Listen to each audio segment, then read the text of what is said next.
തിരിച്ചെത്തുന്ന വൈജ ആദ്യം തന്നെ ബാലചന്ദ്രന്റെ ലാപ്ടോപ്പിലെ സാമ്പത്തിക ഇടപാടുകൾ പരിശോധിക്കുന്നു. അലീനയ്ക്ക് 15 ലക്ഷം രൂപയുടെ ആഭരണങ്ങളും 17,000 രൂപയുടെ സാരിയും വാങ്ങി നൽകിയ കാര്യം വൈജ അതിൽ നിന്ന് കണ്ടെത്തുന്നു. ലാപ്ടോപ്പുമായി രോഹിതിന്റെയും ബാബിതയുടെയും കൃഷ്ണമോളുടെയും അടുത്തെത്തുന്ന വൈജ ഇത്രയും തുക ചെലവാക്കിയതിനെക്കുറിച്ച് ചോദിക്കുന്നു. എന്നാൽ തങ്ങൾ അറിഞ്ഞുകൊണ്ട് തന്നെയാണ് അത് വാങ്ങി അലീനയ്ക്ക് നൽകിയതെന്ന് ബാബിതയും കൃഷ്ണമോളും വ്യക്തമാക്കുന്നു. തുടർന്നും വൈജ ദേഷ്യപ്പെടുമ്പോൾ ബാലചന്ദ്രനോട് തന്നെ നേരിട്ട് ചോദിച്ചു വഴക്ക് വാങ്ങിക്കൊള്ളാൻ മനു വൈജയോട് പറയുന്നു.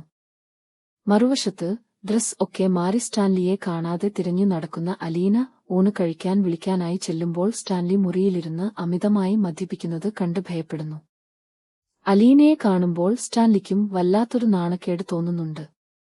സ്റ്റാൻലിയുടെ ഈ ശീലം മാറ്റിയെടുക്കാൻ അലീന ശ്രമിക്കുമെന്ന പ്രതീക്ഷയോടെയാണ് പ്രൊമോ അവസാനിക്കുന്നത്.